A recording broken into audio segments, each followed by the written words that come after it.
Écoute, à ce moment-là, ça va tout ce que tu peux mettre dedans avec ben de la mayo, puis ça va être bien correct. Est-ce que tu es une fan de McDo? Je trouve que McDo, c'est classique. Ouais. J'aime mieux un bon burger. OK, avec de la vraie viande. Ouais, Ouais. exact. OK. Est-ce que vous aviez le droit de manger ça? Du McDo? Ouais. Ouais. Ouais. Restaurant, OK. on en mangeait de temps en temps, OK. mais pas tout le temps. Ça coûte cher pour 17 enfants. Ouais. Pour acheter de la pizza, C'est vrai. c'est cher. Est-ce que c'est indiscret de te demander ce que ton père faisait pour subvenir aux besoins de 17 enfants? Ben, en fait, il était sur le BS. OK. Il était sur l'aide sociale, mais tu sais, vu qu'il travaillait comme pour la mission, il s'occupait de l'école à la maison, il était directeur. Il s'occupait aussi le nettoyage de la mission. OK. Il était payé par la DIP. OK. Est-ce que c'était une dîme de 10%? Exact. OK. Ouais, je pense que c'est comme ça encore. Ouais, dans les églises aussi. Ouais. C'est 10% de ton salaire. Là. Ouais. Il me semble que ça vient de la Bible, ce montant-là. Ouais. OK, donc 17. Puis même s'il était sur le bien-être social, il y arrivait à comme. Les pensions alimentaires. Ouais. Parce que c'est par enfant, right? Ouais. Exact. OK. Je sais qu'il recevait 2 chèques par mois, là, mais c'est des montants de 2-3 000. OK. Ouais.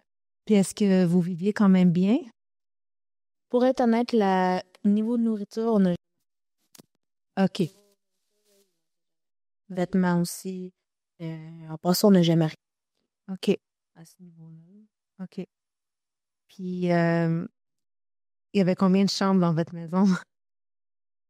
C'était une maison bien classique, bien normale, 2 étages. On était 4 dans une chambre.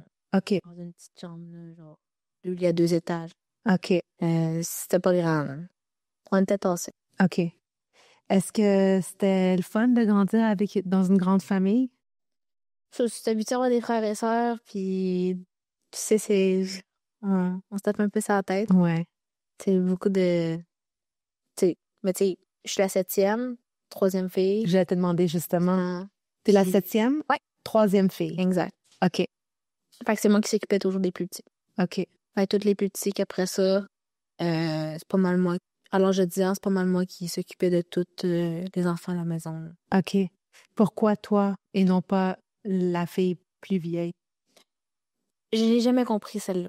OK. Ça finit que quand mes 2 sœurs, ils ont vieilli, ils ont commencé à s'occuper de d'autres enfants de d'autres familles. Fait que moi, j'ai comme pris la relève à m'occuper de mes frères et sœurs. Fait que c'est moi qui me suis levée le matin à 6 heures pour leur faire à manger, pour s'occuper du bébé, pour leur faire boire. Puis je me couchais le tard le soir jusqu'à temps que tout le monde dorme. OK. Fait Wow. ouais. T'avais de l'aide de personne? Non. Et tes parents faisaient quoi? Ma mère, elle, c'était plus... C'est triste à dire, mais elle faisait des bébés juste pour en faire. Parce que t'as pas le choix. Parce qu'elle était? T'as pas le choix de faire tes enfants. OK. C'est les femmes à l'intérieur de la mission, c'est tu fais des bébés jusqu'à temps que tu t'en peux plus. OK. Puis ma mère en faisait juste parce que elle n'avait pas le choix. OK. Fait que les derniers qu'elle a eus, elle s'en occupait pas. Fait que tu sais, quand elle les faisait, elle restait tout le temps assise, puis elle voulait pas s'en occuper. Fait que c'est moi qui prenais la relève quand il pleurait, puis on me promenait dans la maison pour le faire boire, pour qu'après ça, il s'endorme. C'était pas mal vu par les autres? Non, parce que c'est comme ça dans toutes les familles. Mais étant donné que c'est la femme et la mère, c'est à elle de s'occuper de ses enfants. Donc, si elle comble pas cette responsabilité-là, c'est pas comme... Mais nous, on est là pour prendre la relève. Nous, on est là pour apprendre à s'occuper des enfants pour quand ça va être notre tour. OK. Tu sais, tu te maries jeune, on t'apprend pas qu'il faut que tu te protèges. Là. T'as envie, tu le fais, mais t'as les conséquences après, t'as des bébés, là. OK. Fait que c'était juste pour prendre la relève. Fait que tu t'habitues à savoir comment t'occuper d'un bébé pour quand t'as le propre, tu sais. Est-ce que, je sais pas si tu as déjà eu cette conversation avec tes frères et tes sœurs, mais est-ce que toi, personnellement, tu te sentais voulu par ta mère? Je me suis jamais posé cette question, mais je savais que euh, avoir beaucoup d'enfants, tu peux pas juste en aimer un. Tu peux pas juste dire ah ben, t'es le seul que j'aime. T'as pas de l'amour à donner à tout le monde.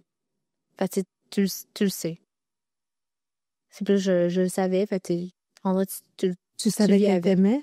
Non. Ah, OK. En fait, ça va avec la façon qu'il te traite, la façon qu'il agit avec toi. OK. Tu sais, moi, j'étais un petit mouton noir. Fait tu sais, moi, à 6 heures le matin, si je me levais pas, elle me gueulait après, jusqu'à temps que je me lève, puis elle envoyait les enfants venir me réveiller. OK. Puis si je me levais pas, ben, c'est moi qui mangeais la volée. Là. OK. Pour après ça, quand je me levais, je m'occupais des enfants, me donnais le bébé, puis elle allait se recoucher. Fait que les plus vieilles se restaient toujours couchées, puis c'est moi qui s'occupais des enfants le matin. Est-ce que ça te fâchait? J'étais rendue habituée. On dirait que c'était comme une mentalité de dire, si c'est ta job, c'est toi qu'il faut qu'il fasse ça. Fait que comme t'as pas le choix. Fait que tu le fais parce que t'as pas le choix de le faire. Sans te demander trop de questions. Exact. Est-ce qu'à un moment donné, tu t'es fâchée, comme vers la fin, quand tu pensais à quitter la secte, est-ce que tu te donnais le droit de ressentir autre chose que juste c'est ça ma vie, c'est ça mes responsabilités. Donc, Vers la dernière année avant que je parte, je voulais juste plus vivre ça. Fait que, tu sais, j'en mettais tout en question. Je me posais si c'était normal que je vivais ça. Puis je me suis fâchée. Quand une de mes sœurs qui s'est mariée, puis elle venait de temps en temps chez nous, elle m'avait frappée. Puis j'ai dit, t'as plus le droit de me frapper, t'habites plus ici.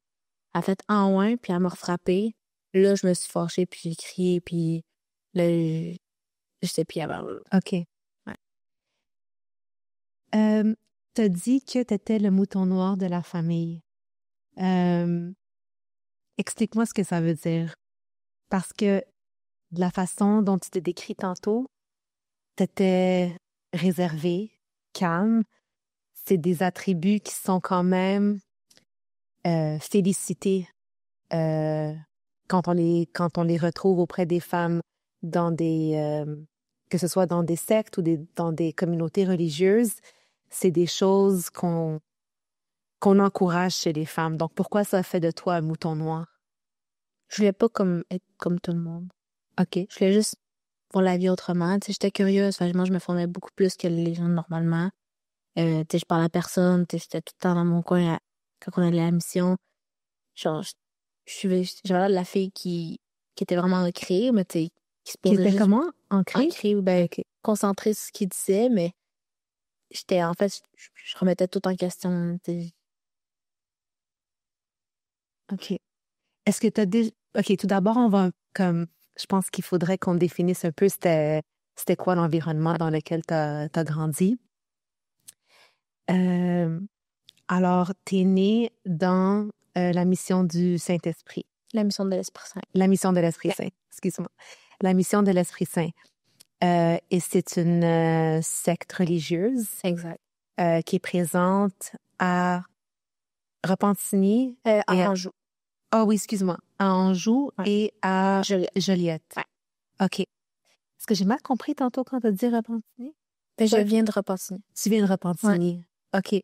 Ma famille est à Repentigny, mais la mission est à Anjou. OK. D'accord. Alors, vous viviez à Repentigny, mais la mission se situe encore à Anjou. Exact. Donc, qu'est-ce que ça veut dire que la mission se situe à Anjou? Parce que vous n'avez pas vraiment vous n'avez pas d'église en tant que telle. Non, c'était une bâtisse normale. Jamais tu peux t'attendre qu'il y ait une secte à l'intérieur. OK. Fait tu sais, si on se rejoint toutes là-bas le dimanche matin, puis c'est là que les sauveteurs, les gourous, ils parlent, puis c'est là qu'on fait la prière, puis qu'on se rejoint toutes pour la mission. OK. Puis le reste du temps, la bâtisse est vide? Mon père était là souvent. OK. Je sais pas si c'est encore là aujourd'hui. Lui, il s'occupait du ménage là-bas. Il y a beaucoup de serviteurs, en fait, qui sont là-bas parce que eux, ils s'occupent de l'école à la maison. Okay. C'est tous les examens qu'on faisait, les bulletins, les livres. Fait que c'est eux autres qui s'en occupaient, puis c'était là-bas qui s'en occupaient. Là. OK. Dans le temps, ça se faisait... il y avait des autobus scolaires qui allaient chercher le monde chez eux pour les amener à la mission. OK. Parce que l'école se faisait à l'intérieur de la bâtisse. OK. Mais vu que c'était pas légal, il y a eu le code du ministère de l'Éducation qui ont été avertis. Fait qu'ils n'avaient plus le droit de faire ça. OK. Fait que maintenant, ça se fait comme à la maison. OK. Donc, à Anjou, vous aviez une maison, puis vous étiez entouré de voisins comme du monde normal. Oui, vraiment. Ok. Où ce que moi j'habitais à Repentigny, c'était tout des.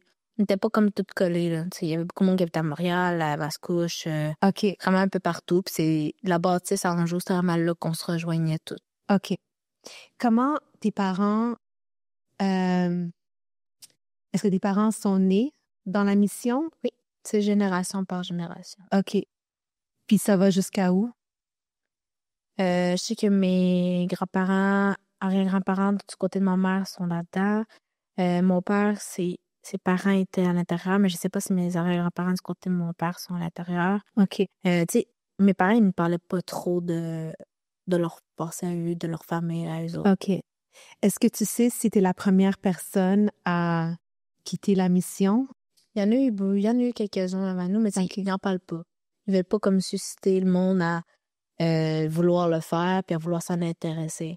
Ouais. Tu sais, il y a eu un scandale quand j'étais là-bas. C'était une de mes anciennes tantes qui s'avait mariée avec le frère à ma mère. Puis elle avait changé le nom de ses 6 enfants. Puis ça avait passé dans le journal.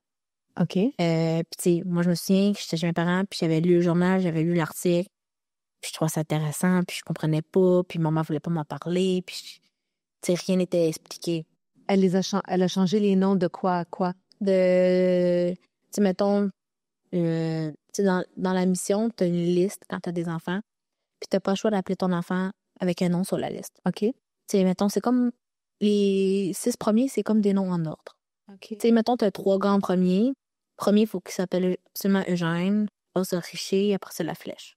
C'était des filles, c'est Eugénie, Richard, Fléchère. Et toi, c'était Fléchère, Oui. right? J'étais la 3e fille. Puis après ça, tu peux choisir le nombre de noms que tu veux qui est sur la liste. OK. C'est pas obligé d'être en ordre ni quoi que ce soit. Je sais qu'aujourd'hui, c'est plus comme ça. Aujourd'hui, c'est qu'il y a beaucoup de personnes qui vont appeler les noms comme Émilie. Tu sais, des noms plus qu'on entend souvent. Mhm. C'est moins comme... c'est moins... Restreint? ouais, c'est moins restreint qu'avant. OK. Fait que, tu sais, il y a un peu plus de lousse, là. Puis, tu sais, le monde choisit plus, mettons, le premier gars qui s'appelle le genre, ils vont choisir Richer, ils vont choisir des temps comme qu'ils veulent, là. OK. Fait que, tu sais, c'est plus autant sévère qu'avant. OK. Donc, toi, jusqu'à l'âge de 14 ans, t'as connu rien d'autre que cette mission-là. Exact. T'étais entourée de tes parents, de tes frères et sœurs et de d'autres membres Exact. de la secte. Est-ce que tu savais que tu faisais partie d'une secte? On appelait... Eux autres, ben, on n'appelait pas ça une secte. C'était plus comme... on était des missionnaires. OK. Puis le monde à l'extérieur, on appelait ça le monde. Le monde. Quand on parlait, mettons, j'ai vu quelqu'un du monde faire ça. Tu sais, on appelait plus le monde comme ça. OK. Puis c'est quoi les choses que le monde faisait qui vous étonnaient?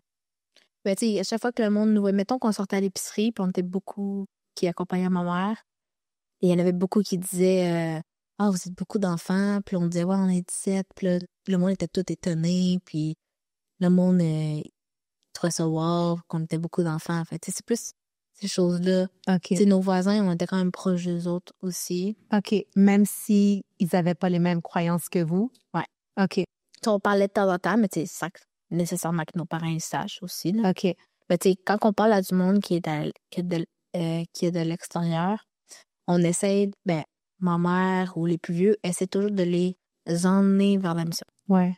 Tu sais, c'est automatique. Tu as le droit, mettons, une personne qui veut sortir avec un gars ou une fille de l'extérieur, faut que t'emmènes cette personne-là à l'intérieur de la mission pour sortir avec. OK. Faut que cette personne-là soit consacrée, faut qu'elle vienne aux réunions, elle n'a pas le choix. Puis est-ce que ça arrivait quand même souvent? Quand même. Ah ouais. Elle avait des nouvelles personnes. OK. Puis ces nouvelles personnes-là, est-ce qu'elles exprimaient comme une certaine surprise vis-à-vis des enseignements puis le mode de vie que vous aviez? Pas nécessairement. Tu sais, on leur parlait pas vraiment. Mais tu sais, il y en a que ça se fait bien. Tu sais, on n'a pas l'impression que genre ils sont nouveaux, là. OK. Ah Ils ouais. rencontrent tout le monde, puis ça leur explique c'est quoi, ils font des rencontres, puis OK. ils savent. OK.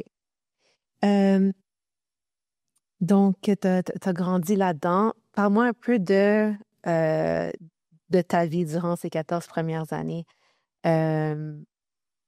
tu vivais avec ta famille, t'allais... donc, on n'appelait pas ça aller à l'église, on disait quoi? On va à la mission. On va à la mission, OK? Donc, tu allais à la mission. Puis comment tu occupais le reste de ton temps? La semaine, on faisait l'école. Mhm. Mais tu sais, on faisait l'école à la maison, en fait, tu sais. On commençait à 9h le matin, comme une école normale. On commençait à 9h le matin, on arrêtait pour l'heure du dîner, puis après ça, on finissait à 3h. OK. C'était comme une de nos cousines qui venait chez nous, qui était plus vieille, qui était payée par la mission pour nous enseigner. ouais, pour nous enseigner comme nos devoirs. Puis on avait des examens, mais tu sais, les examens n'étaient pas reconnus par le ministère. OK. Fait que c'était plus les examens, c'est que tu les envoies à la mission, puis le serviteur qui s'occupe de ton année corrige, puis c'est là que tu fais les bulletins en sorte pour voir si tu passes à la prochaine année. OK. Et le gouvernement faisait pas de suivi par rapport à votre éducation? Ça a été au début, dans l'ancien temps, où ça a été fait par le gouvernement était impliqué à l'intérieur. Après ça, je sais pas trop qu'est-ce qui s'est passé, ça s'est pas impliqué, puis c'est comme normal. OK. Fait que, moi, ça a tout été normal jusqu'à temps que je parte. Mhm. Puis c'est là que le ministère de l'Éducation a mis des choses en place qu'il n'y avait pas le choix d'avoir, qu'il soit reconnu par le ministère de l'Éducation, que les examens soient reconnus aussi. OK. Fait que d'échanger les livres aussi. Mhm. Parce que les livres à l'intérieur de la mission, tu sais, c'était, tu sais, mettons, comme il dit, Gabriel mange une pomme, Émilie en mange 3, combien qu'il en reste?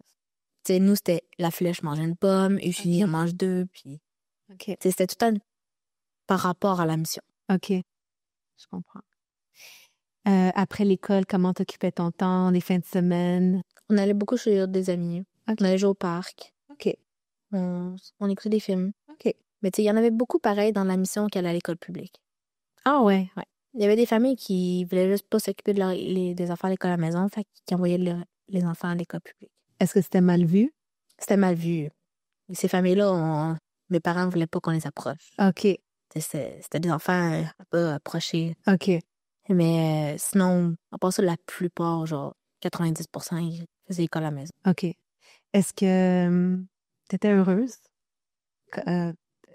pendant que t'étais enfant? C'est dur à dire.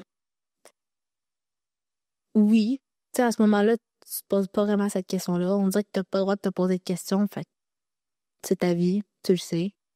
Plus tu vieillis, c'est là, c'est là que tu écoutes les gens parler puis tu vois que t'as pas eu une enfance comme les autres. Ouais. T'as pas été à la garderie, t'as pas été à la maternelle, t'as pas connu de faire des amis au primaire. Fait que t'as pas connu ça. Donc, c'est après le fait que tu te rends compte que t'as pas eu droit à une enfance normale. Exact. OK. Qu'est-ce qui a fait en sorte que tu commences à... est-ce que quand tu étais dans la mission, est-ce qu'il y a un moment où tu t'es rendu compte que peut-être tu serais plus heureuse à l'extérieur? Mais vu que j'étais très, très curieuse, c'est ce moment que j'ai eu droit à mon premier téléphone. OK. Quand j'ai eu droit à mon premier téléphone, je cherchais des jeux, puis je jouais à des jeux, puis à un moment donné, je suis tombée sur des jeux en ligne. Est-ce que tu avais accès complet à Internet? Ben non. Okay. En fait, ma sœur me mettait Internet pour m'installer des jeux, après ça, à désactiver Internet. OK. Mais tu sais, je la voyais aller, puis je savais juste que tu cliques sur Wi-Fi, puis Wi-Fi était ravi. Fait que je m'en doutais un peu. T'avais quel âge? Quand j'ai eu mon premier téléphone, j'avais 11-12 ans. OK. Quand j'ai eu mon premier téléphone. Puis, qu'est-ce qui a fait en sorte que tes parents t'offrent ça? Je m'occupais des enfants, j'étais mature, j'avais eu le droit d'avoir un téléphone. Mes soeurs échangeaient de téléphone, fait qu'ils donnaient les anciens. OK, je comprends. Fait que quand j'ai eu mon téléphone, c'est je me suis installée des jeux en ligne. Puis là, j'ai réalisé qu'on fait parler du monde qui habitait à l'extérieur, qui habitait en France, à Québec, partout. Fait que là, moi, je parlais avec ce monde-là. Puis là, je me suis quand même créé un cercle d'amis. Puis, tu sais, c'est mes seuls comme réseaux sociaux que j'avais, que je pouvais savoir ce qui se passait à l'extérieur. Ouais. Sans que mes parents le sachent. Ouais. De quoi tu parlais avec eux? Deux autres, ils allaient à l'école, deux autres, ils travaillaient, qu'est-ce qu'ils faisaient dans leur famille. Puis moi, je leur disais que j'étais dans une secte. Puis là, peut-être que j'étais pas dans une secte, mais j'étais à l'émission. Juste, en fait, mon nom, le monde ne comprenait pas trop d'où ça venait. OK. Fait que je me suis fait des amis, puis on s'est parlé tous les jours. Puis là, c'est comme ça qu'après ça, la vie de l'extérieur m'intéressait. Fait que OK. Est-ce que tu en as parlé à quelqu'un de cette curiosité ou de cet intérêt envers le monde? Il y avait une de mes amies que j'avais dans la mission, elle parlait déjà du monde un peu qui était dans le monde, OK. puis à l'extérieur. Fait que j'en avais un peu parlé que je parlais à du monde dans les jeux en ligne. Puis, c'est comme notre secret à nous deux. Ouais. Puis fait que c'était pas mal la seule qui était au courant. Sinon, je ne pouvais pas en parler à personne. Puis est-ce qu'elle t'encourageait ou elle t'avertissait? Elle était neutre, un peu des deux. OK. Tu sais, elle était pas contre, elle était pas pour. Mais tu sais, elle me laissait faire. OK. Tantôt, tu m'as raconté que la première fois que tu as comme communiqué en personne avec quelqu'un du monde, c'était à la ronde. Oui. Tu étais avec ta famille, puis tu avais donné rendez-vous à quelqu'un que tu avais rencontré dans une de ces applications Exact. de jeu. Ça t'a fait quoi de parler avec quelqu'un qui n'avait pas été élevé comme toi? C'est sûr que c'est stressant. Tu sais pas à quoi t'attendre. C'est surtout que ma mère était là. Fait que moi, je savais pas si j'allais me faire pogner ou pas. J'étais avec mon amie qui était au courant. Puis, mais tu sais, ça faisait déjà plusieurs fois, 3 mois qu'on se parlait. Mais tu sais, lui, il savait que j'étais dans la mission, mais il savait pas que j'étais qu'est-ce qui se passait réellement. Fait qu'on s'est vus, puis après ça, tu sais, la journée a passé vite. Puis c'était la même semaine après que j'ai dit, genre, réellement qu'on se faisait battre, qu'il avait dit qu'on se faisait violer, tout qu'est-ce qui se passait. Puis là, ça a comme été le flash qu'il en a parlé à sa mère. On était jeunes, on avait 14 ans. Puis là, ses parents, ils ont dit ben que je peux pas rester là, que c'était dangereux. Fait qu'ils sont comme venus me chercher à Québec directement. Puis après ça, le lendemain, on a appelé la police, la DPJ, pour l'avertir que je m'avais enfui de chez mes parents. Parce que mes parents, moi, je suis juste figuée en plein milieu de la nuit. Fait que mes parents étaient au courant, étaient pas au courant, en fait. Fait qu'ils ont appelé la police pour faire Un rapport. un rapport que j'avais disparu, puis ils savaient pas où ce que j'étais, là. OK. Fait que j'avais pas le choix d'appeler la police pour avertir que OK. j'étais partie, là. T'as mentionné que tu te faisais battre et Oui. que tu t'es fait violer. Est-ce que je peux te demander des questions là-dessus? Oui. Est-ce que c'était un membre de ta famille qui t'a violé? C'était nos frères. Ah ouais. Est-ce que tes parents étaient au courant? Oui. Quand j'en ai parlé à ma mère pour la première fois, ma mère m'a frappée puis elle m'a dit t'en parles à personne. Tu sais, l'éducation sexuelle en intérieur, ça se fait pas. Genre, il t'explique rien. Moi, quand j'ai eu mes premières menstruations à 10 ans, ma mère elle m'a juste dit ben tu vas saigner une fois par mois puis c'est tout. OK. Fait que tu sais, rien n'était expliqué. Elle m'a juste dit que ça va t'aider à avoir des bébés pour plus tard. Mais sinon, genre, t'as pas d'éducation, tu sais pas. Tu sais, OK. les gars, ils t'expliquent pas, genre, tu sais, ils expliquent à rien. Fait que tu veux pas, tu découvres ta sexualité sur comment? Sur tes sœurs. OK. Fait que tu sais, pour eux autres, c'était tout à fait normal, là. Ils se sont pas fait... j'utilise le mot chicaner, mais c'est tellement... ce que je veux dire, ils ont pas eu à faire à... On dirait que pour mes parents, c'était normal. OK. Tu sais, moi, j'ai su plus tard que ma mère elle avait vécu peut-être la même chose avec un de ses frères. Fait que peut-être pour ça, la façon qu'elle a réagi Ouais. quand je leur ai dit, là. OK. C'était un ou plusieurs de tes frères? Plusieurs. En fait, tous les frères, ont tout fait ça. Mais j'étais pas la seule, c'est pas mal sur toutes mes sœurs. OK. Est-ce que vous... T'avais quel âge la première fois que c'est arrivé? Mais j'avais 5-6 ans, je pense. C'est sûr que ils m'ont lâché quand j'ai commencé à avoir mes menstruations. OK. Parce que là, tu pouvais tomber enceinte. Les autres, je pense qu'ils savaient, mais moi, je le savais pas. Fait OK. qu'à 10 ans, c'est là qu'ils ont juste arrêté de me toucher, là. OK. Est-ce que tu savais que c'était mal ce qu'ils faisaient? Non. Tu savais pas? Non. Les autres, ils disent c'est normal, tu sais. Ils te promettaient des choses, fait que tu le faisais. Fait que pour toi, dans ta tête, c'était correct, là. Est-ce que tu en as parlé avec quelqu'un à l'extérieur de ta famille? Non. On n'en parlait pas, tu sais. On dirait que c'est comme quand on se faisait battre. Tu sais, si tu disais à quelqu'un, c'était comme, ben, c'est normal. Ma mère aussi, elle m'a frappé. Donc, ça se passait Pas mal dans toutes les familles. dans toutes les familles. Quand je suis partie, c'est là qu'il y a eu les plaintes. Il y a du monde qui se sont fait arrêter pour viol. Il y a une de mes petites sœurs qui a fait une plainte à la police contre un de mes frères. La police y a dit, ben, Parce qu'elle avait 3 ans quand c'était arrivé. Puis la police, il a dit, ben, elle avait 3 ans, c'était sûrement juste un rêve. Fait que ça s'est pas emmené jusqu'en cours. Je suis choquée que c'est ça la réponse qu'elle a eue. Aïe, aïe. Est-ce que tu as fait une plainte? Non. Non? Moi, quand je suis partie, j'ai fait une plainte à la police, à DPJ. Puis ma plainte, ça, c'était, il a fallu que j'aille au bureau de poste, il a fallu que j'aille au tribunal contre mes parents. C'était allé quand même loin, ils ont eu des dossiers criminels, ils ont été accusés de 11 voies de fait chaque. J'avais comme déjà fait ma part. C'est tough pour un enfant porter plainte contre les propres parents. Puis tu sais, le jour de ma fête, la police était chercher tous mes frères et sœurs chez eux pour l'emmener au bureau de poste puis les interroger en parents. Enfin, ils les ont interrogés, mes parents étaient à côté, plus jeunes. Fait tu sais, c'est sûr que si la police pose la question aux petits, genre, si ils se sont fait battre, les parents sont à côté, c'est sûr qu'ils disent pas oui. Mais je sais qu'après ça, la police m'avait dit qu'il y en avait 2, 3 qui avaient parlé, mais ils pouvaient pas me dire les noms. Sinon, à part ça, le reste n'avait pas parlé. Personne n'a dit qu'ils se faisaient battre. Personne n'a rien dit. Là. Mais tu sais, après ça, moi, j'ai décidé de fermer le dossier parce que j'étais la seule à témoigner contre tout le monde. Fait que j'avais personne de mon bord. Fait que ça aurait juste plus fait de mal que si j'étais toute seule devant ma famille à dire de qu'est-ce qu'ils ont fait, puis les autres qui ont pas de mal, ils se sentent pas coupables de qu'est-ce qu'ils ont fait, pour eux autres, c'est normal.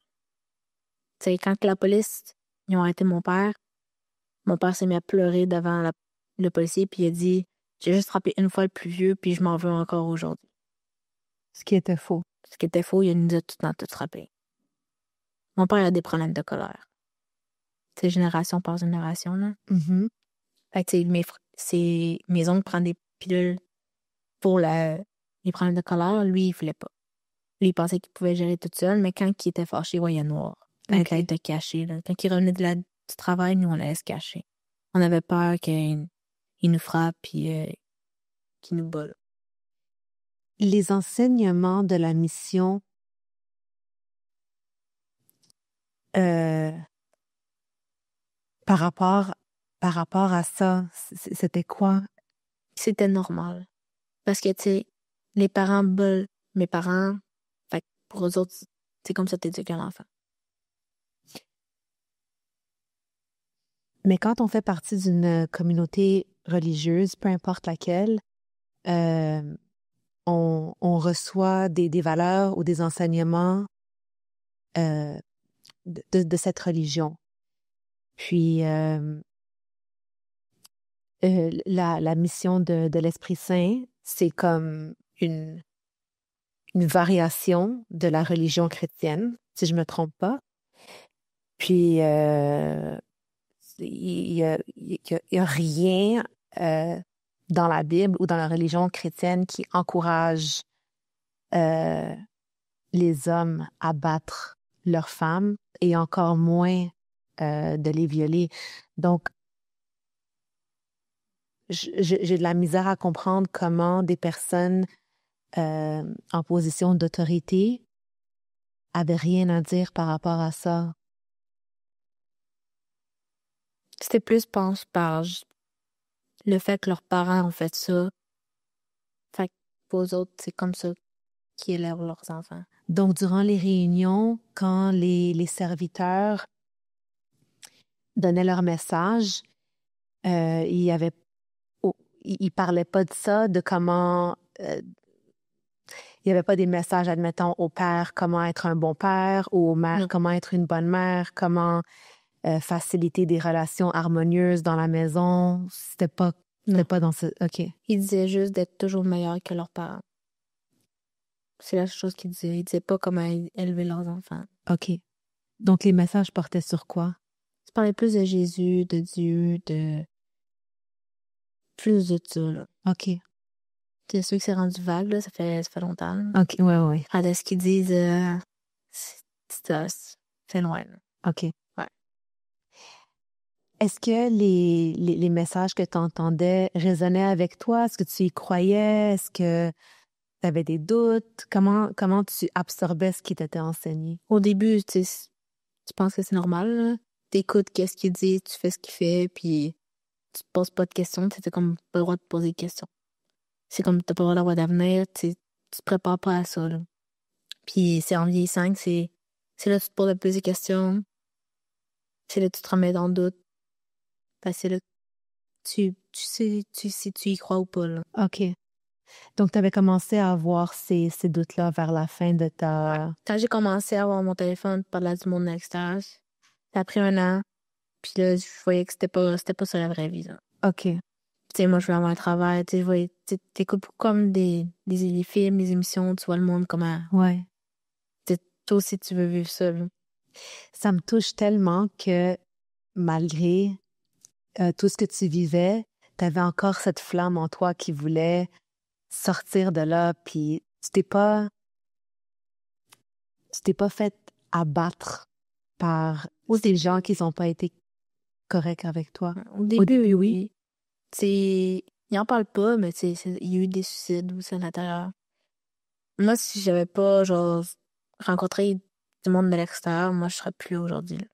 Tu penses? Ouais. J'ai essayé de me suicider 2 fois chez mes parents. Ah, je suis vraiment... Puis j'ai pas... ça n'a jamais arrivé jusqu'au bout. C'est jamais... tu sais, je suis encore là aujourd'hui. C'est jamais arrivé. Mais, tu sais, c'est pas une vie que tu veux vivre, là. Non. Tant t'es à bout, là. Moi, j'étais juste plus capable de vivre ça.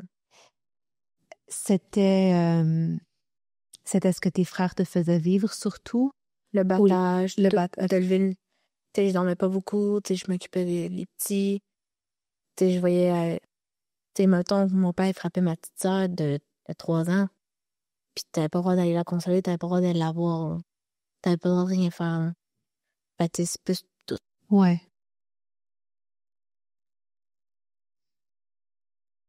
Tes parents ont réagi comment quand t'as tenté de t'enlever la vie à 2 reprises? Ils ont jamais su. Ah, OK. Ouais. Il y a OK. personne qui l'a su. OK. C'est très rare que j'en parle, là, mais... OK. OK. Tu dois être contente aujourd'hui que ça n'a pas marché parce que c'est comme t'as une belle vie. Quand on s'est rencontrés tantôt, t'as dit que t'aimes ta vie puis que t'es heureuse. La vie fait bien les choses. Ouais. Rien n'arrive pour rien. Ouais, ça aussi, tu me l'as dit tantôt. OK, donc, tu rencontres cette personne à la ronde, puis tu lui avoues, la semaine qui a suivi, tu lui avoues tout ce qui se passait dans ta vie, et il implique ses parents, puis ses parents décident de venir te chercher de la mission. Donc, tu t'es enfui au milieu de la nuit. Oui, à 1h du matin. OK. Est-ce que c'est une question comme peut-être un peu bête, mais t'as fait tes valises? Comment t'as planifié ta sortie? Je l'ai su la journée même que je partais. Puis j'ai juste préparé mon sac. Je l'ai caché en dessous du lit. Puis le soir, on avait la mission. Parce que c'était pas juste le dimanche matin. Le dimanche matin, c'était pour tout le monde. Les enfants, toutes les familles. Après ça, il y avait le dimanche soir, mardi soir, puis vendredi soir. Ça, c'était les 13 ans et plus. Parce que ça parlait plus de discussions comme plus pour adultes et non pour les enfants. Puis le vendredi soir, on y avait été. Puis on est parti à la pause. Puis moi, je savais que je partais là. OK. Puis moi, j'étais juste pas là cette soirée-là. Genre, j'étais juste préparée mentalement à partir. J'étais dans l'adrénaline, dans le stress. Fait que je pleurais. Puis tout ce quand on est arrivé, moi, j'étais allée me coucher. Puis j'attendais juste le moment qu'ils ont y arrivent puis que je parte par la fenêtre. Ouais. Personne s'est réveillé, personne l'a su. Ça a été fait comme vraiment dans... Ouais, je suis partie par la fenêtre dans ma chambre. Puis j'ai laissé une lettre. Je me sentais trop mal. Fait que j'avais laissé une lettre à mes parents pour dire que j'étais partie d'un ami à Québec, puis que j'allais revenir, puis que je les aimais, puis... Ouais. T'es vraiment, vraiment sweet d'avoir fait ça après comme tout ce que t'avais vécu. Est-ce que tu sais comment tes parents ont réagi quand ils ont lu cette lettre? Mais d'après moi, ma mère, elle s'en doutait, parce que la veille, j'avais demandé mon certificat de naissance. OK. Moi, je savais pas que c'était un certificat de naissance, puis c'est jusqu'à temps qu'on me dise, ben, il faut peut-être ton certificat de naissance. Pour quelle raison? Vu que je partais, vu que je m'enfuyais, on m'a dit qu'il me fallait mon certificat de naissance. OK. Je sais pas trop pourquoi. Puis quand j'ai demandé, j'ai dit, c'est quoi le certificat de naissance? Puis là, ma mère me regardait, elle me fait, d'où t'as entendu ça, toi? J'ai dit, bah, je veux savoir, là. J'étais curieuse, là. Puis d'après moi, elle me regardait, puis elle s'en doutait. Puis le matin, quand elle s'est levée à 6 heures, ben, c'est là que, genre, elle a appelé la police. Puis quand je suis arrivée à Québec, là, j'ai reçu plein de messages. Ma soeur m'avait texté. Tout me textait où que j'étais, où que j'étais partie. Puis c'est là que j'ai appelé la police parce que la police, justement, il a reçu un signal comme quoi je m'avais enfui. J'avais fugué. C'était posé que j'étais en sécurité, puis j'étais juste partie. Puis après ça, il a fallu que je contacte la DPJ pour faire une plainte contre mes parents, pour dire pourquoi je voulais plus retourner là-bas. Puis on se faisait battre, puis tout ce qui se passait, là. Est-ce qu'on t'a cru tout de suite? Donc, tu sais, au début, il faut faire, tu sais, il Des fallait enquêtes. des enquêtes, là, tu sais, interroger mes parents, savoir vraiment qu'est-ce qui se passait, faire des rencontres. La DPJ, ça a été plus complexe. J'ai été obligée de faire des rencontres avec mes parents et la DPJ. Il a fallu que je fasse des appels téléphoniques avec la DPJ et mes parents. Est-ce qu'ils niaient ce Ouais. que tu... Mes Tout. parents, ils voulaient que j'aille vivre chez une de mes tantes en attendant que j'aie 18 ans. Est-ce que cette tante faisait partie de la mission Ouais. aussi? OK. Fait que, ils voulaient, tu sais, dans leur réalité, c'était pas, ils comprenaient pas pourquoi j'étais partie. Peu importe si je leur disais pourquoi je partais, ils comprenaient pas. Ils voulaient pas rien entendre. Fait qu'ils ont accepté que je reste vivre là-bas à Québec. Mais il y avait comme, la DPJ voulait pas donner ma garde aux autres parents. Ils voulaient la laisser à mes parents, à moi. Fait que c'est pour ça que j'ai été obligée de faire des rencontres encore avec eux autres. Jusqu'à temps que j'ai dit que je voulais plus avoir contact avec eux autres. Le DPJ m'a obligée de faire une dernière rencontre avec. Puis là, j'avais juste ma mère qui pleurait, puis ça s'est fini. La fille de la DPJ était contre ça. Contre votre séparation? Ouais. Elle était contre que je parle plus à mes parents. Elle comprenait pas. Elle dit, c'est tes parents. Fait que, tu sais, ils ont juste signé comme à l'amiable, comme quoi qu'elle laissait, comme quoi mes parents me laissaient vivre à Québec, dans l'autre OK. famille. Puis qui virait la pension alimentaire à la mort où je restais. OK. Puis sans poser autre questions, là. Est-ce que tu étais soulagée? J'étais juste contente de plus leur parler puis d'avoir être contact avec eux, là. Ouais. Sinon, à part ça, moi, tu sais, j'avais commencé l'école. Fait que, tu sais, je pouvais vivre ma vraie vie, là. Ouais. Ouais. C'était comment aller à l'école pour la première fois? À quel âge? 14? Je m'en allais avoir 15 ans, là. OK. À la fin de l'année 2016, j'ai eu mon inscription à l'école. Il a fallu que je passe des tests avant parce que j'ai jamais été scolarisée. Puis avec les examens qu'ils m'ont fait passer, ils m'ont dit que j'avais un niveau scolaire de 5e, 6e année. Mais vu l'âge que j'avais, il n'y avait pas le choix de me mettre en secondaire 1. OK. Fait que, tu sais, j'avais 15 ans, puis j'étais dans une classe de 12 ans. Fait que tout le monde pensait que j'avais des problèmes mentaux. Fait que j'ai eu beaucoup d'intimidation. Disons que ça s'est pas passé comme je voulais. OK. Tu sais, j'ai eu de la difficulté à me faire des amis. Le monde me voyait pas comme une personne normale, surtout avec le nom que j'avais. Mhm. Fait que, T'avais tu sais, encore le nom Fléchère à cette époque? OK. exact. Fait que ça a été plus difficile. C'est pour ça que j'ai arrêté l'école en secondaire 3. Il a fallu que je parte en appartement, puis apprendre à devenir une adulte jeune. T'avais quel âge quand t'as eu ton premier appartement? J'avais 17 ans. OK. Ouais. OK. Je me suis fait émanciper, c'est pour ça que j'ai eu le droit d'avoir un appartement. OK. Comment t'as vécu ces années-là? Tes premières années sans ta famille? Est-ce que t'as parlé d'intimidation? Mais outre ça, est-ce que t'allais bien? Est-ce que comme tu commençais un peu à intégrer le monde, est-ce que ça compensait un peu pour ce que tu vivais à l'école? Ça compense, mais tu sais, j'ai fait des terreurs nocturnes pendant 4 ans. Des? Terreurs nocturnes. Ah, oui, oui. Je me OK. réveillais en criant la nuit. OK. Genre, je pleurais beaucoup, tu sais, j'étais un enfant en détresse. Énormément en détresse, tu sais, quand on m'a inscrit à l'école, on m'a obligée d'aller voir une psychologue. Mhm. C'est bien correct. La psychologue m'a pas aidée. Elle comprenait pas pourquoi je voulais plus parler à mes parents. Elle m'obligeait d'aller de reparler à mes parents. Elle me disait que je pouvais pas faire ça. Puis tout. Puis à un moment donné, quand j'étais à l'école, j'avais parlé de suicide. Parce que j'étais épuisée À la mentalement. psychologue ou à comme... À tout le monde. OK. Puis ça a fini que c'est venu aux oreilles de la psychologue. La psychologue m'a emmenée en psychiatrie, à l'hôpital. j'avais pas eu le choix de passer une journée à la psychiatrie. Ils m'ont enfermée là, puis ils vont me passer des examens, voir une TS. Puis après ça, c'est là où ce que je restais, les parents, ils voulaient plus me garder chez eux. Pourquoi? Ils voulaient m'envoyer en famille d'accueil. Ils me disaient que c'était Ok. trop de troubles. Ils s'occupaient de trop... Vu qu'il n'y avait pas ma garde légale, fait qu'ils trouvaient que c'était trop de troubles. OK. Fait qu'ils ont décidé qu'ils voulaient plus me garder. Puis quand j'étais à l'hôpital psychiatrie, fait que là, ouais, je pleurais, tu sais, c'était encore pire. Puis après ça, ils voulaient m'envoyer en famille d'accueil, recommencer à zéro encore. Puis je voulais pas. Fait que j'ai juste pleuré. Puis ça a juste fini la soirée que finalement j'étais retombée chez eux une dernière nuit jusqu'à temps qu'ils me trouvent une famille d'accueil. OK. Euh, Puis avec mon ex, dans ce temps-là, lui, il a réussi à convaincre ses parents de me garder chez eux au lieu de m'envoyer en famille d'accueil, puis tout. OK. Est-ce que tu étais quand même confortable chez eux? J'avais une place où rester, fait que oui. OK. Mais en vieillissant, quand j'ai commencé mon premier travail, eux me gardaient juste pour l'argent. À cause de la pension alimentaire? Ouais. OK. Et les deux, ils travaillaient pas.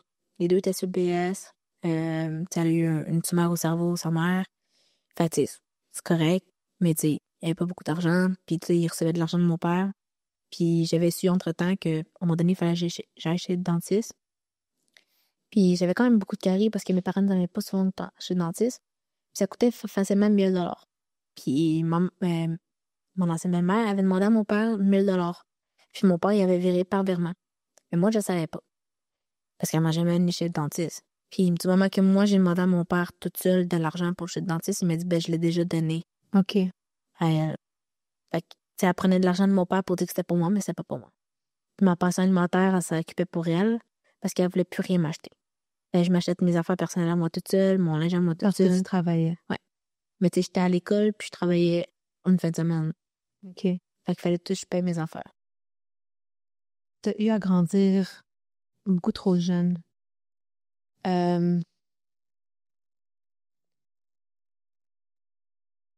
vraiment eu à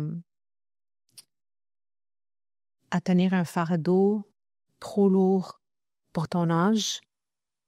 Puis ça fait pas longtemps qu'on se connaît, mais t'es tellement une belle personne. Puis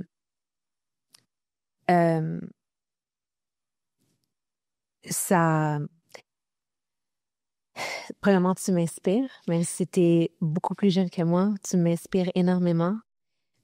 Puis ton histoire est loin d'être terminée, mais je suis contente que maintenant, t'es dans un chapitre où les choses vont bien et que tu es capable de bâtir la vie que tu mérites et la vie que tu veux. Est-ce que c'est est-ce que tu es capable de voir les je veux pas dire les belles j'aime pas ça cette expression-là comme les belles choses qui sont sorties de cette période comme très houleuse de ta vie. Mais est-ce que tu es reconnaissante en quelque sorte de ce que tu as pu en retirer? Il y a certaines choses, oui. Tu sais, je sais que je peux être meilleure que mes parents, puis que je ferai jamais la même erreur qu'eux autres. Sinon, les valeurs là-bas aussi. Les valeurs? C'est Comme? des belles valeurs, là. Tu sais, c'est quétaine, c'est classique, là.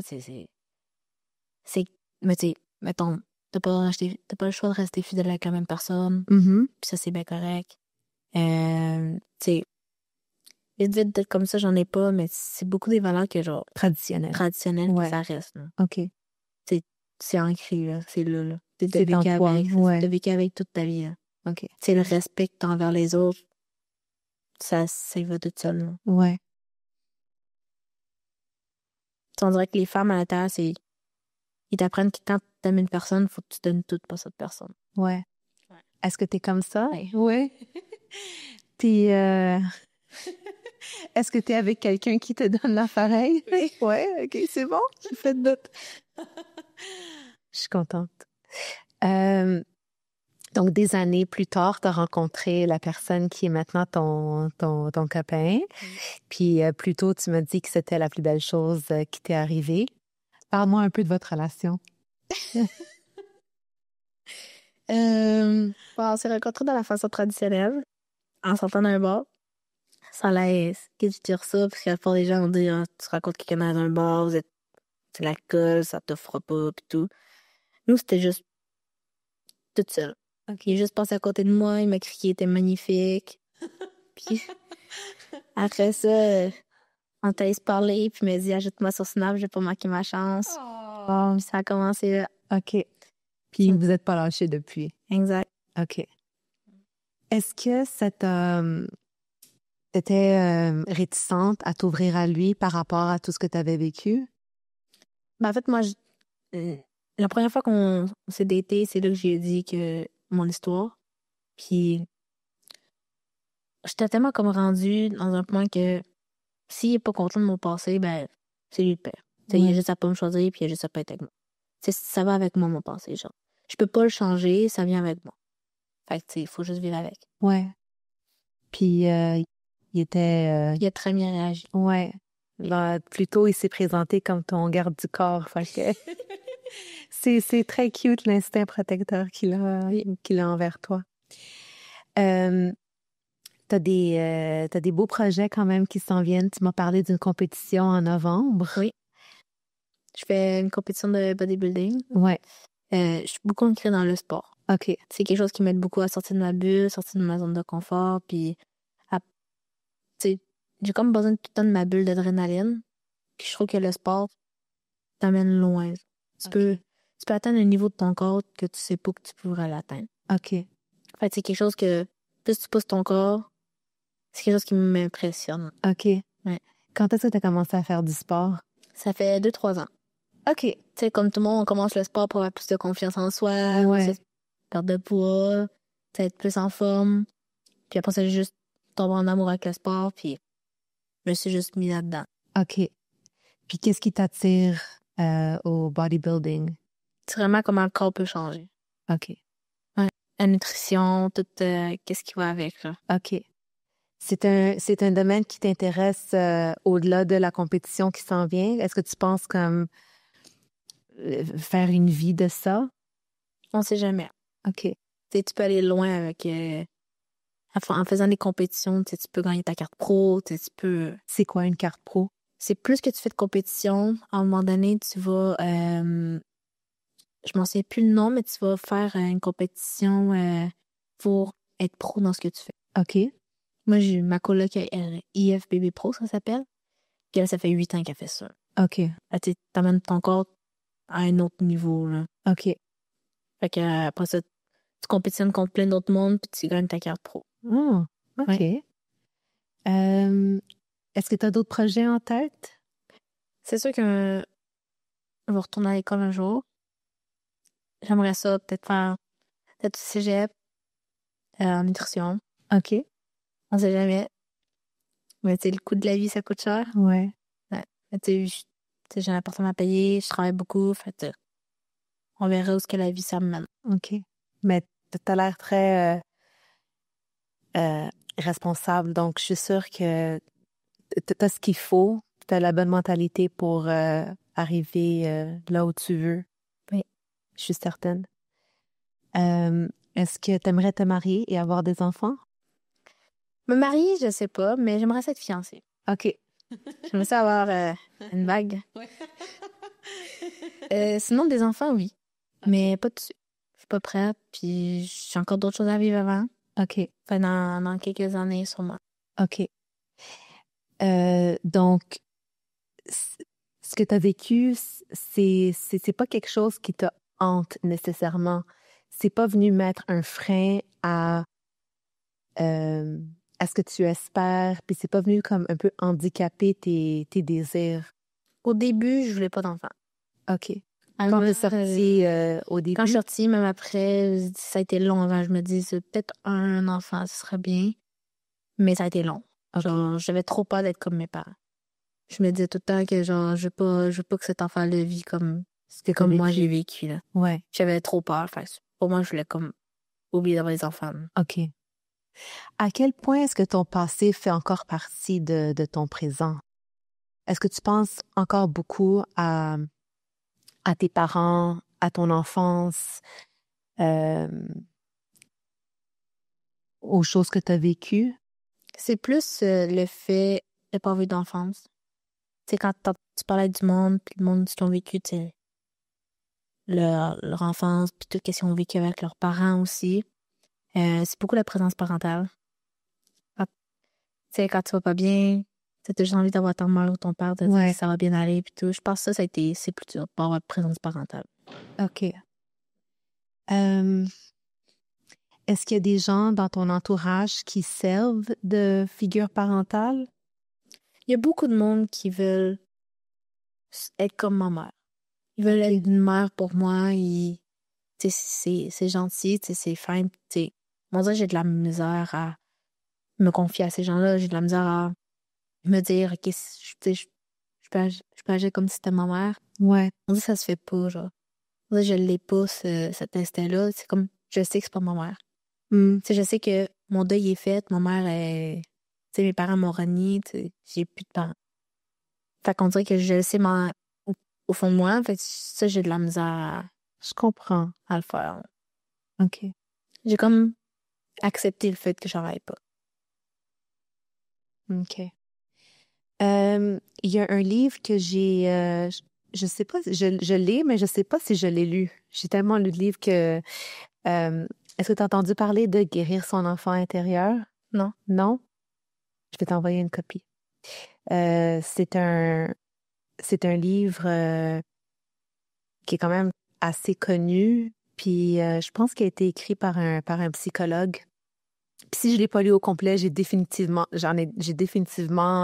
lu assez de pages pour avoir comme une bonne idée de ce que c'est. Puis peut-être que c'est un livre qui pourrait te faire du bien, surtout que t'as pas eu une expérience super positive avec une psychologue. Puis je pense que tu m'avais dit tantôt aussi que tu t'offres ta propre thérapie. Oui. Puis moi, dans les moments qui ont été très difficiles dans ma vie, lire des livres, ça m'a fait énormément de bien. Donc peut-être que ça aura le même effet pour toi. On se parlera tantôt de ça. C'est quand la dernière fois que tu as parlé avec un membre de ta famille? Ça a été ma petite sœur, il y a 1 an. Mais là, maintenant, on se parle plus. Là. Ça fait 1 an qu'on a coupé contact. Des fois, les choses, ça arrive pas pour rien. C'est mieux comme ça. Mm-hmm. Elle fait sa vie de son bord, je fais la vie de la mienne. Elle a quitté la secte, oui. Elle aussi. OK. Oui, à travers son appartement, elle fait ses choses. OK. Sinon, mon père, c'est il y a 3-4 ans. Il m'a écrit à Noël pour me dire qu'il m'avait renié, que j'étais plus sa fille. À Noël? Oui. Je sais pas pourquoi à Noël. Il y a 3-4 ans, il m'avait écrit comme quoi que il voulait plus rien entendre parler de moi, puis qu'il nous avait déjà oubliés, puis j'étais déjà plus sa fille, que j'existais plus pour eux autres. Est-ce que vous étiez en contact? Non, mais il m'avait écrit sur message, je pense. Fait, ça date de dans le temps, vu qu'il y avait encore mon numéro, quoi ce qu'il m'écrivait pour l'école, vu qu'il était encore mes tuteurs légal. Mais sinon, on s'écrivait jamais. Là. OK. Je pense que c'était juste pour lui faire du bien de se dire que j'étais plus sa fille. Comment tu t'es sentie quand tu as reçu ce message-là? Mon deuil était déjà fait. C'est dès le départ, quand tu sais qu'est-ce qu'ils t'ont fait vivre. J'ai eu des beaux moments avec mes parents. J'ai eu des très beaux moments, mais après ça, mon deuil était fait. Ça ne m'a pas fait grand-chose. OK. Puis, ta mère, est-ce que tu lui as parlé récemment? Non. Ça fait longtemps que je n'ai pas parlé. OK. C'est moi qui lui avais écrit ma première séparation que j'ai eue. J'avais rien. J'étais comme perdue. J'avais écrit à ma mère. Je pleurais, puis je disais que j'allais pas bien, puis que je m'avais séparée, puis que j'avais besoin juste d'une mère. Il faut me dire qu'elle est là pour m'aider, puis qu'elle va être là pour moi, puis elle a juste eu le message, puis elle m'a jamais répondu. Est-ce que tu t'attendais à mieux d'elle? Oui. Parce que c'est une mère, puis je suis comme son enfant. Ouais. Est-ce que quelqu'un, un de tes frères, une de tes sœurs, t'ont reparlé après que t'aies quitté le domicile familial pour te donner des nouvelles de comment ça se passe? Non. Non. Quand une personne part de là, t'es renié. Il y a personne qui fait te parler. À part si c'est quelqu'un qui part de la mission, mes cousins et cousines, mais à part ça, il y a personne qui te reparle. OK. Est-ce que ta famille te manque? Non. Non. Mon deuil était déjà fait avant. J'étais pas proche. J'étais pas proche de mes sœurs ni de mes frères. Tu sais, j'étais pas... C'était plus les 2 derniers. OK. Tu sais, le petit Les dernier, plus jeunes, ouais. ouais, il y avait 4 mois quand je suis partie. Là. OK. Puis depuis sa naissance, c'est moi qui s'occupais du bébé. OK. Comme si c'était mon propre bébé. Là. OK. Fait que c'est pour ça que ça me fait plus de peine les 2 derniers quand je suis partie. OK. Sinon, le reste, non. Est-ce que tu aimerais les revoir, les plus petits? C'est sûr qu'ils seraient pas chez qui, là. Voir à quoi qu'ils ressemblent aujourd'hui, oui. Comment ils ont grandi, mais sinon, je fais ma vie. OK. Fait comme, tu fais 8 ans, fait, tu sais, je suis comme... C'est des filles ou des garçons? Le dernier, c'est un petit gars. OK. La dernière, c'est une petite fille. OK. Ouais. Est-ce que tu t'inquiètes pour elle? Quand je suis partie, je m'inquiétais énormément. Tu sais, de vivre qu'est-ce que moi j'ai vécu. Mais tu sais, en vieillissant, avec les plantes que j'ai faites, je sais que c'est rendu beaucoup plus checké, puis c'est beaucoup moins pire. OK. Puis, tu sais, au début, je voulais qu'il y ait tout en famille d'accueil, quand j'avais porté plainte à la police. Mais vu que rien n'était fait, tu sais, rien pouvait se faire. Après ça, je me suis moins inquiétée. Tu sais, j'ai continué à faire ma vie, là. Ouais. De toute façon, tu peux... Je pouvais pas rien faire. Exactement. Mais c'est tellement dommage que c'est toi, que tu t'es plus inquiété d'eux que leurs parents. Ouais. Moi, je pense qu'au contraire, tu vas faire une mère excellente parce que, premièrement, t'as énormément d'expérience, mais t'as les bons instincts aussi parce que ceux que t'as eu envers comme les plus jeunes démontrent que ton cœur est à la bonne place. Est-ce qu'il y a des enseignements toxiques que t'as reçus quand t'étais dans la mission?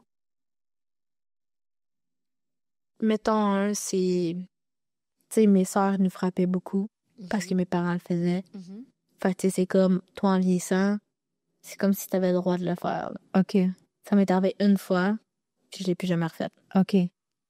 C'est comme s'il y avait quelque chose en toi qui était pas à l'aise de C'est que faire ça soit pas, là. OK. Ouais. OK. Sinon, par rapport à la religion elle-même, est-ce qu'il y avait des enseignements, comme ils vous enseignaient quoi sur Dieu, admettons? Parce que tu as dit que dans les messages parlaient de Jésus, des serviteurs de Dieu. C'était quoi le portrait qu'il faisait de... Ben, Jésus s'est crucifié pour nous. Fait que, tu sais, fallait être meilleur pour lui. Tu sais, Dieu nous checkait beaucoup. Fallait se faire pardonner de tous nos péchés. Tu sais, il y avait le 17 avril, c'était la fête de Dieu qu'on fêtait. On se rejoignait tous, on faisait la prière, l'imposition des mains. Puis on buvait du vin. Puis on mangeait un morceau de pain aussi pour le sang et le corps. Ouais. Puis on faisait 3 vœux pendant l'imposition des mains. Puis si un des vœux se réalisait pendant l'année, c'est parce que tu avais été pardonné de tes péchés. OK. Qu'est-ce que tu avais fait pendant l'année? Puis si aucun de tes vœux se réalisait, ça voulait dire que tu n'étais pas pardonné. OK. Puis s'il neigeait le 17 avril, ça voulait dire que tout le monde était pardonné. C'est superstition venait d'où? Sûrement dans leur livre à eux autres. OK. Puis qui a écrit ce livre-là? Selon eux, Jean Richet de la Flèche. C'est le maître. C'est lui qui a créé la mission. Mais si tu checks sur Google, Jean Richet de la Flèche, dans un ancien policier à Montréal qui tenait un bordel. Qui s'est converti après à la mission, puis il a commencé à emmener des membres, puis il a commencé à créer ça, puis ce qui est rendu, genre, toutes ces membres. L'essence du message de la mission, c'est quoi? C'est d'être meilleur. Être meilleur que Jésus? Être meilleur que Jésus. Oui. Être meilleur que ses parents. rendre le monde meilleur. Tu sais, les femmes, c'est faire des bébés. Les hommes sont là pour travailler, ramener le pain à la table. Euh, est-ce que cette mission est formellement reconnue comme étant une secte? Ok. Maintenant, oui. Plus qu'il y a eu de monde qui ont parlé quand ils sont partis, maintenant, il y a des documentaires qui en parlent, il y a des émissions. Fait que plus qu'ils en parlent, maintenant, tout le monde le savent que c'est une secte. Quand j'étais chez mes parents, mon vieux voisin qui habitait à côté de chez nous, quand il avait entendu nos noms, il savait qu'on venait d'une secte, là. Il nous criait « Hey, les enfants de la mission de l'Esprit Saint », puis tu fais juste écrire nos noms sur Internet, puis tu le vois, c'est des noms qui viennent de la mission. Fait que le monde, plus t'en entends parler... Puis ce voisin, est-ce qu'il vous appelait comme ça, comme en vous moquant, ou c'est... OK. Il était méchant. Il était pas très, très gentil. Mais quand je suis arrivée à Québec, je travaillais ma deuxième job que j'ai eu. Je m'appelais Fléchard dans le temps. Puis il y a une madame que j'avais servi, puis j'avais mon M tag avec mon nom, puis elle m'a dit Fléchard, elle dit tu viens de la mission, toi? Puis j'avais 15 ans, puis c'était à Québec, là. Fait tu sais, ça commençait déjà à en parler tranquillement, là. Quand est-ce que tu as changé ton nom? C'était en 2017, OK. 2018. Et comment tu as choisi, Laura? Je trouvais ça beau, les noms à A. Fait que j'étais allée voir sur Google les noms à A. Puis je sais pas pourquoi, Laura, ça m'a interpellée. Ouais, ça te va très bien. Est-ce que c'est un changement légal? Oui, c'est fait par le gouvernement. C'est tu remplis des papiers. Ça prend 1 an. Puis tous mes papiers sont changés partout. Est-ce que tu perçois ta vie comme... Il y a comme la vie de Fléchard et maintenant il y a la vie de Laura? Ou est-ce que t'es encore... T'es la même personne, juste avec 2 noms? Je suis la même personne, juste plus mature. Mm-hmm. Mûrie, mettons. Ouais. Ouais. Différente mentalement. OK. Qu'est-ce qui a le plus changé? Mon mental. OK. Ouais. Tu te sens plus forte, plus confiante? Plus forte, plus confiante, oui. OK. À quoi tu attribues ça? Avec ce que j'ai vécu. C'est tout ce que j'ai vécu, c'est ça qui fait en sorte que je sois plus forte aujourd'hui. C'est étrange parce que des fois, ce qu'on vit fait en sorte qu'on est plus faible, mais dans ton cas, ça t'a rendu plus forte. Moi, je me dis, si j'ai vécu ça, je peux pas vivre pire que ça. Oui. Fait que je me dis, le reste peut être facile. Ouais. Est-ce que t'as est-ce qu'il y a des pays que tu rêves de visiter? Il y a des choses des choses que t'avais pas le droit de faire, que t'as envie de faire maintenant? Faire le tour du monde. Ouais. Moi, j'ai voyagé partout. OK. Ouais. Est-ce que t'as voyagé un peu déjà? Pas encore, mais j'étais allée à Toronto la semaine passée. OK. Première fois, je partais quelque part très loin. Ah ouais. Ouais. Mais j'étais à Gaspésie l'année passée. OK. Là, j'étais allée à Toronto. Donc avant, c'était plus comme au Québec? Ouais. Là, t'es... OK. Je suis vraiment sortie en Ontario. OK. Ouais. Puis j'ai vraiment aimé ça. Là. OK. Ouais. Où tu rêves d'aller? J'aime beaucoup le Japon, la Grèce, ces places-là. Là. OK. Ouais. OK. Puis, est-ce que tu joues encore au même jeu sur ton téléphone? Non. Ça fait longtemps, je l'ai plus. OK. Tu fais quoi comme... C'est quoi tes passe-temps? C'est beaucoup le gym. OK. Sinon, j'aime beaucoup marcher, la nature, me baigne quand je peux, OK. bronzer. OK. Sinon, c'est vraiment, en ce moment, ma vie, c'est travailler, le gym. Vu que je suis en PF, fait que c'est plus ça, là. OK. Ouais. OK. Est-ce qu'il y a des choses que tu as envie d'essayer que tu n'as pas encore fait? J'ai pas mal vécu beaucoup de choses, fait que tu sais que ça vient comme ça vient. Là. OK. T'es plus tranquille? Ouais.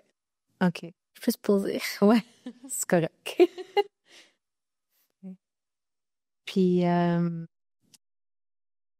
je vais te ramener un peu à la mission. T'as dit que les enseignements sont un peu plus libéraux maintenant. Oui. À cause des plaintes que tu as faites. Que beaucoup de monde ont fait. Que beaucoup de monde Ouais. a fait. Qu'est-ce qui a changé depuis que tu as quitté?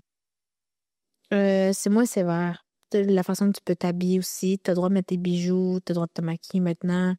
T'as le droit de sortir, venir à Québec magasiner, chose que t'avais pas le droit de faire avant. Pourquoi tu n'avais pas le droit de faire ça? C'était rencontrer du monde de l'extérieur. Tu sais, tu pouvais pas manquer une journée de la mission. Genre, Ok. t'avais pas le droit, là. Sinon, c'est vraiment beaucoup, genre, façon de t'habiller, maquillage, bijoux. T'as le droit de parler à beaucoup de monde de l'extérieur. Les filles ont le droit de travailler maintenant aussi. OK. C'est rendu moins sévère. Tous ces changements en 8 ans? Ouais. Wow. Tu sais, le monde évolue. Ils voient comment le monde devient aussi, la technologie, les réseaux sociaux. Ils n'ont pas le choix de laisser de la liberté, là. OK. Qu'est-ce qui fait en sorte, selon toi, que les gens entrent dans des sectes ou dans des mouvements religieux très contrôleurs? Sûrement qu'ils ont déjà une bonne croyance en Dieu. Fait qu'ils fait juste comme plus s'investir. OK. Tu sais, c'est sûr que s'ils viennent parce qu'ils sont en couple avec quelqu'un, un gars ou une fille, si t'aimes la personne, tu vas faire des sacrifices pour cette personne-là. Au point de Il y en a d'adopter un nouveau mode de vie entièrement. Ah ouais. Il y en a beaucoup qui l'ont fait. OK. Ouais. Et est-ce que c'est du monde qui sont plus heureux maintenant qu'ils l'étaient avant? Ça, je sais pas. OK. Aucune idée. Est-ce que tu crois encore en Dieu? Pas nécessairement. Donc, tu croyais en Dieu pour commencer? Comme dans ta Probablement. jeunesse? OK. Probablement. Tu sais, on rencontre tellement d'histoires sur Dieu, fait que c'est sûr que Ouais. t'as pas le choix d'y croire, là. Mais maintenant, je crois plus à rien qui arrive pour rien dans la vie. OK. Tout arrive pour une raison. Fait que pas nécessairement à Dieu, là. OK. Est-ce que tu as de la rancune envers tes frères? Non. Non? Ben ça, je leur parlerai plus aujourd'hui. Ouais. Genre, tu sais, j'ai plus zéro contact avec eux. Mais je sais pas. OK. Est-ce que tu penses qu'ils regrettent ce qu'ils t'ont fait? Non. Parce que pour eux autres, c'est normal, ils n'ont rien fait. Mon frère, quand il s'est fait arrêter par la police, il savait ce qu'il avait fait et pourquoi il s'avait fait arrêter. Puis, il a dit qu'il avait rien fait. Et pour eux autres, c'est normal, là. T'es élevé comme ça, t'apprends comme ça, fait que pour toi, c'est normal. Ces frères-là, ils ont quel âge maintenant environ? Il y en a un qui est marié qui a comme plusieurs enfants. Sinon, il y en a comme 30 ans. Sinon, c'est comme tout en bas de 35 ans, maintenant. OK. Pas mal. J'espère qu'il a une perspective différente maintenant qu'il est père. Maintenant qu'il a ses propres enfants. J'ose espérer que ça va le sensibiliser à son crime. Et la moindre des choses, ce serait qu'il s'excuse auprès de toi. Est-ce que tu serais ouverte à lui parler si jamais... Non. Il y a un de mes frères qui m'a appelé à ma job il y a 3 ans, puis il était en thérapie d'alcool, puis il vient me parler comme si la vie était belle, comme si rien n'était. Même pas pour s'excuser? Non. Oh non. Juste parce qu'il voulait me revoir. Puis j'ai dit non. T'as bien fait. Je sais que les gens qui...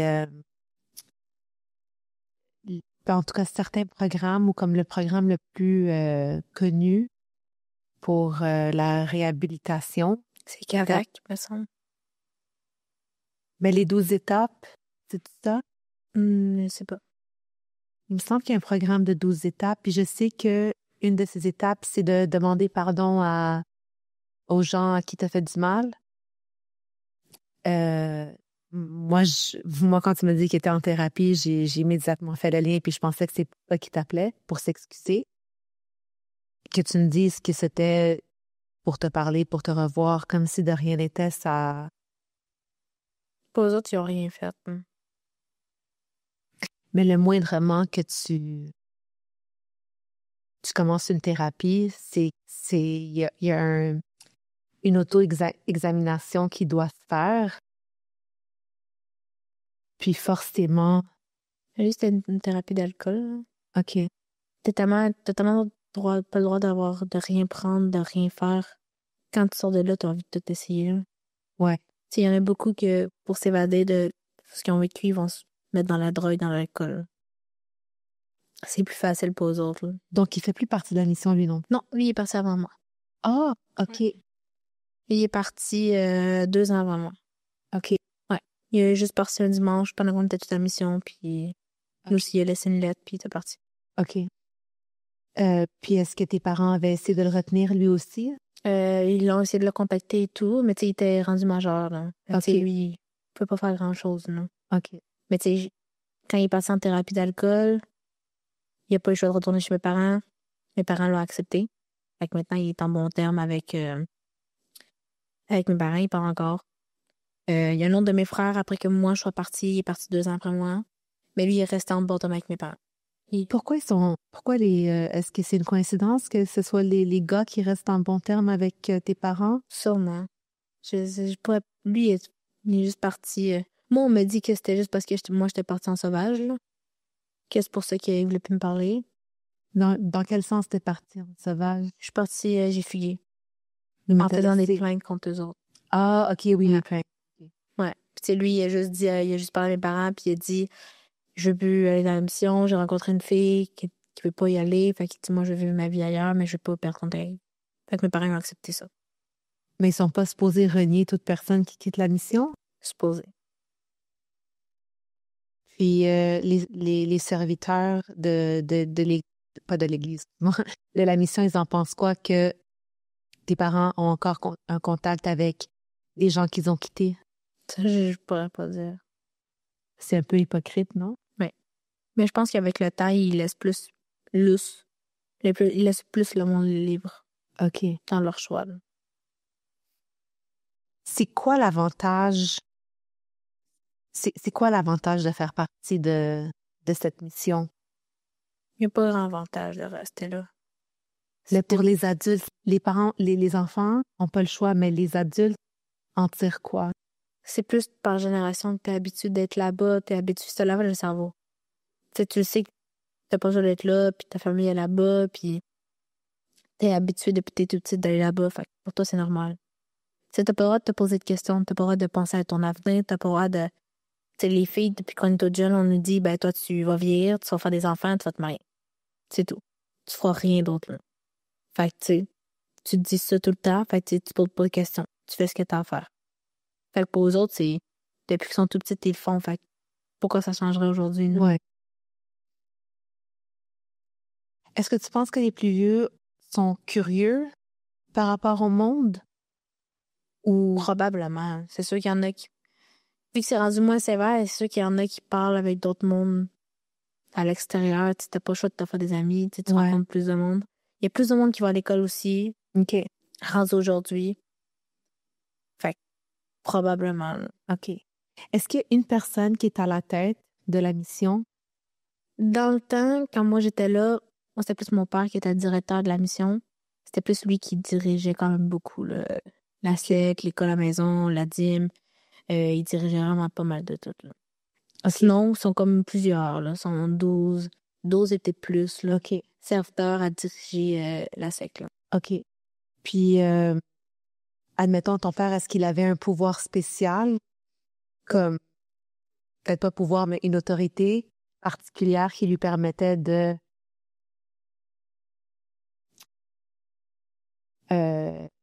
corriger quelqu'un ou de renier une famille? Mais vu qu'il était serviteur, oui.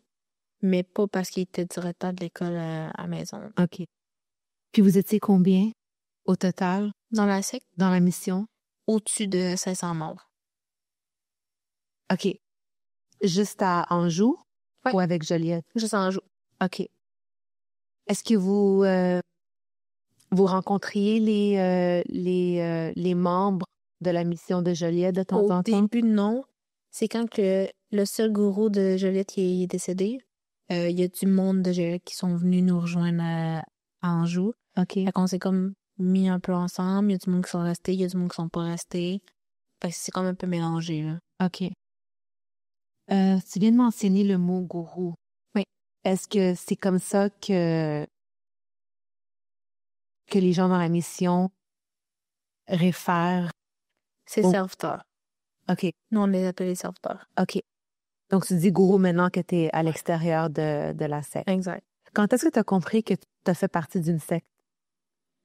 Plus quand le monde m'en a parlé. OK. Plus quand j'en ai parlé les premières fois, puis le monde m'a dit « OK, tu faisais partie d'une secte. » OK. Fait tu sais, quand une secte, quand tu cherches ça sur Google, c'est un mouvement religieux. Ouais. Fait que n'importe quoi, c'est une secte, c'est un mouvement religieux.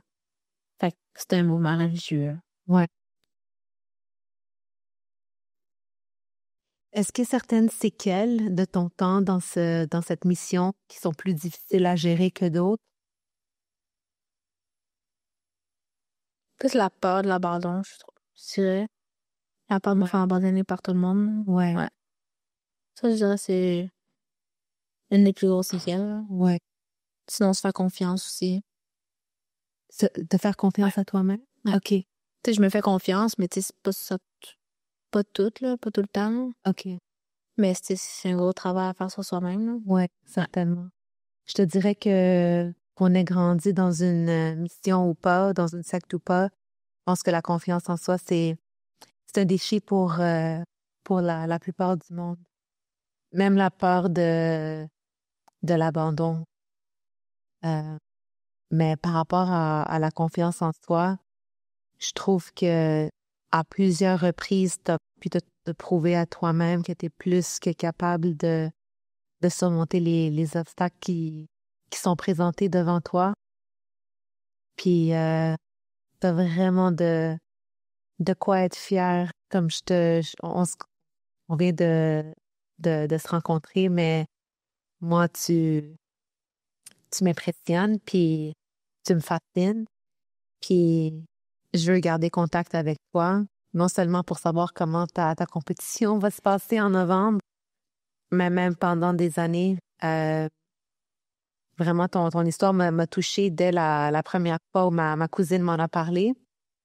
Elle t'avait écouté sur un autre podcast. Puis je l'ai écouté, ce podcast-là, puis un autre podcast que tu avais fait. Puis je te trouve tellement douce, tellement posée, tellement sensée et sensible comme personne. Puis je sais que ces attributs vont t'amener loin dans la vie. Je sais que tes meilleures années sont devant toi. Merci beaucoup. Donc, ouais, j'ai hâte de voir ce que la vie te réserve. Mais je te souhaite que des belles choses. Merci. Je te remercie beaucoup de t'être déplacée de Québec pour venir me parler. Puis, tu fais partie d'un documentaire aussi qui va être diffusé En automne. En automne. Oui. Oui. Avant qu'on se quitte, est-ce que tu peux me dire juste vite de quoi le documentaire parle, puis de quelle façon tu participes? Mais en fait, c'est Marie-Christine Bergeron qui fait un documentaire sur Crave avec plusieurs personnes. C'est 3 épisodes d'1 heure et quart chaque. Puis c'est des épisodes concernant sur plusieurs membres de la mission qui ont quitté aussi. De comment ça s'est passé, comment ça se passe aussi encore aujourd'hui. Fait juste un documentaire pour expliquer c'est quoi en quelque sorte la mission de l'Esprit Saint. OK. Donc, il est déjà complété? Pas mal. Il va sortir en automne là, prochainement sur Crave. OK. Ça a été comment ton expérience? J'ai vraiment adoré. Là. Ouais. Ils m'ont suivi dans mon aventure jusqu'au gym. OK. Juste pendant mes entraînements. OK. C'était drôle. OK. Puis est-ce que tu connais les autres personnes qui ont fait partie? J'en connais quelques-unes parce que j'ai quelques cousines aussi qui sont à l'intérieur. Sinon, je connais pas tout le monde. Là. J'ai des tantes, des arrière-tantes que je connais pas beaucoup. Là. OK. Puis est-ce que ça vous a permis de garder contact, de rester plus connectés l'une envers l'autre, étant donné que vous avez vécu la même chose? Certaines personnes, on se parle encore aujourd'hui. OK. Oui. Ah, je comprends. Oui. Ben, j'ai hâte d'écouter le documentaire. Merci. Merci, Laura. Merci à toi.